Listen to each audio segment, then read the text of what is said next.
Hello everyone, hello dear students, welcome to ATP star learning platform. ATP star learning platform में मैं आप सभी का स्वागत करता हूं। गाइज मेरा नाम है Vineet Khatri and I am founder of ATP star. And guys आज के इस छोटे से वीडियो में, चुन्नू से वीडियो में मैं आपको बताने वाला हूं एक बहुत ही interesting concept, alpha halogenated ketones. यानी ये जो पर्टिकुलर आपको दिखाई दे रहे हैं कंपाउंड कुछ इस तरीके के, इनको बोलते हैं alpha halogenated ketones. Alpha position पे हेलोजन होता है और यहाँ पे कीटोन है। इनकी रिएक्टिविटी जो होती है, they have extremely high reactivity towards SN2। SN2 से मतलब इनको मोहब्बत है, प्यार है। तो सवाल ऐसा है कि भाई ऐसा क्यों है, why they are extremely reactive towards SN2। आज मैं यही चीज आपको बताने वाला हूं इस छोटे से प्यारे से वीडियो में। ठीक है गाइज, एक बार ये क्वेश्चन आया था जिसमें कंपैरिजन था, ये कुछ इस तरह का अल्फा हेलोजिनेटेड कीटोन है और CH3Cl है। ठीक है, देख के क्या लगता है, देख के लगता है कि यार इसकी रिएक्टिविटी अच्छी होनी चाहिए, स्टेरिक हिंड्रेंस का फैक्टर देखें, बट असल में यहाँ पे जो अल्फा हेलोजिनेटेड कीटोन है इसकी रिएक्टिविटी काफी अधिक होती है SN2 के प्रति। नाउ द क्वेश्चन इज, ऐसा क्यों है? यानी अगर अल्फा हेलोजिनेटेड कीटोन आ जाए अपने सामने तो इसका मतलब SN2 की रिएक्टिविटी काफी हाई होने वाली है। सीधा उसको टिक मार सकते हैं कि हाँ भाई इसकी तो ज्यादा रिएक्टिविटी होनी ही है। नाउ द क्वेश्चन इज कि ऐसा क्या है भाई उसमें, ऐसा क्या है अल्फा हेलोजिनेटेड कीटोन में जो बाकी किसी चीज में नहीं है? Got it everyone? चलिए बताता हूं आपको मैं इसका रियल रीजन। ठीक है, तो देखिए इसका रीजन ये होता है कि जैसे कार्बन क्लोरीन के बीच में बॉन्ड है, ठीक है ना। अब ये जो कार्बन क्लोरीन के एटॉमिक ऑर्बिटल जब आपस में कंबाइन करते हैं, कार्बन और क्लोरीन के एटॉमिक ऑर्बिटल जब आपस में कंबाइन करते हैं तो एक BMO बनता है, सिग्मा BMO। ये सिग्मा BMO फील्ड है। BMO का मतलब क्या है? Bonding molecular orbital. तो ये बॉन्डिंग मॉलिक्यूलर ऑर्बिटल फील्ड है। ठीक है, अब यहाँ पे अगर हम बात करें तो ये जो छोटू लोब है, ध्यान से देखना, ये छोटू लोब इधर भी होगा, ये होता है सिग्मा स्टार। ये डिस्ट्रक्टिव इंटरफेरेंस से बनता है, ये डिस्ट्रक्टिव इंटरफेरेंस से बनता है। याद रखना, इसमें MOT की अच्छी खासी नॉलेज होनी चाहिए, तभी ये कंसेप्ट समझ में आएगा, है ना। तो यहाँ पे सिग्मा स्टार वेकेंट है।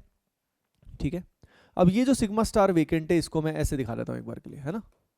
ठीक है ना, अब इसे खाली है, इसमें कुछ इलेक्ट्रॉन नहीं है। ठीक है ना, ये एंटी बॉन्डिंग है, सिग्मा स्टार से आपको दिख रहा है। अब यहाँ पे देखो, ये जो कार्बन है और ये जो ऑक्सीजन है, ये कार्बन और ऑक्सीजन की अगर हम बात करें तो इस कार्बन और ऑक्सीजन के बीच में जो ये पाई बॉन्ड बना है वो कार्बन और ऑक्सीजन के एटॉमिक ऑर्बिटल आपस में कंबाइन किए। ठीक है, तो ये दोनों इलेक्ट्रॉन जो फील्ड है ना, जो पाई आपको दिखाई दे रहा है, ये है पाई BMO, बॉन्डिंग मॉलिक्यूलर ऑर्बिटल, जिसके अंदर दोनों इलेक्ट्रॉन फील्ड है। ठीक है, अब यहाँ पे पाई बना है तो एक पाई स्टार भी बनेगा। क्या बनेगा? हाँ, पाई स्टार भी बनेगा। ठीक है, अब ये है वो पाई स्टार, ये है पाई स्टार। ठीक है, ये कैसे बना आप इस तरीके से समझ सकते हो कि जैसे ये ऑर्बिटल एक और एक ये ऑर्बिटल है। ठीक है, यहां कुछ ऐसा है, यहां कुछ ऐसा है।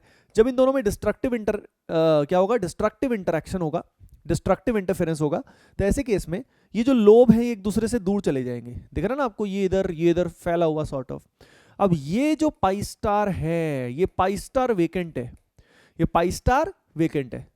इंटरेस्टिंग है। ठीक है, अब ये पाई स्टार और ये सिग्मा स्टार आपस में इंटरैक्ट करते हैं। ध्यान से देखो, इन दोनों का फेज क्या हो गया? सेम हो गया। They have same phase now.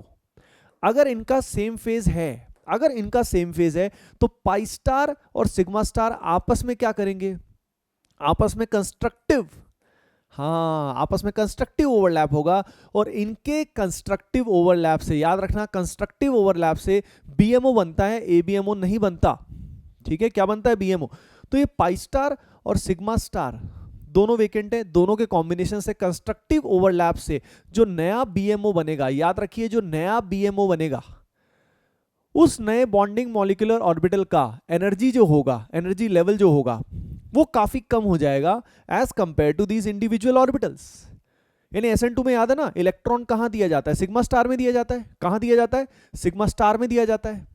मतलब सिग्मा स्टार के साथ ओवरलैप होता है, सिग्मा स्टार में नहीं जाता इलेक्ट्रॉन, नए बॉन्डिंग मॉलिक्यूलर ऑर्बिटल में ही जाता है, लेकिन इंटरेक्शन सिग्मा स्टार से होता है। सिग्मा स्टार का एनर्जी लेवल हाई है। अब हुआ क्या, सिग्मा स्टार और पाई स्टार जब आपस में इंटरैक्ट किए तो एनर्जी लेवल, जो नया रिजल्टिंग ऑर्बिटल आया, उसका एनर्जी लेवल क्या होगा? कम होगा। ठीक है, तो इलेक्ट्रॉन पहले कहां देना था? जब SN2 होगा तो इलेक्ट्रॉन देना पड़ेगा हायर एनर्जी ऑर्बिटल में। ठीक है, उसके साथ इंटरेक्शन होगा। लेकिन अब energy of the orbital is lesser, because of इन दोनों में कंस्ट्रक्टिव इंटरफेरेंस हुआ, इंटरेक्शन हुआ, उसकी वजह से एक नया ऑर्बिटल आया, हैविंग लोअर एनर्जी, और उससे इंटरेक्शन करना क्या होगा, रिलेटिवली आसान होगा, बहुत फीजिबल हो जाएगा।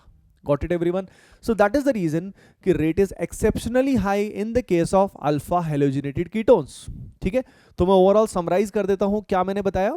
मैंने बताया कि जब SN2 हम करते हैं तो SN2 करते हुए कार्बन क्लोरीन का जो बॉन्ड होता है, इसके पीछे यहां पे वेकेंट ऑर्बिटल होता है सिग्मा स्टार, इसके साथ इंटरेक्शन होता है किसका, न्यूक्लियोफाइल का, इसके साथ होता है। इलेक्ट्रॉन सिग्मा स्टार में नहीं जाते, ये तो आपके दिमाग में डाउट आएगा, सर सिग्मा स्टार तो एंटी बॉन्डिंग हाईली अनस्टेबल, उसमें नहीं जाते, उसके साथ इंटरेक्शन होता है, और न्यूक्लियोफाइल और सिग्मा स्टार का इंटरेक्शन होके नया ऑर्बिटल बनता है जिसका एनर्जी कम होता है।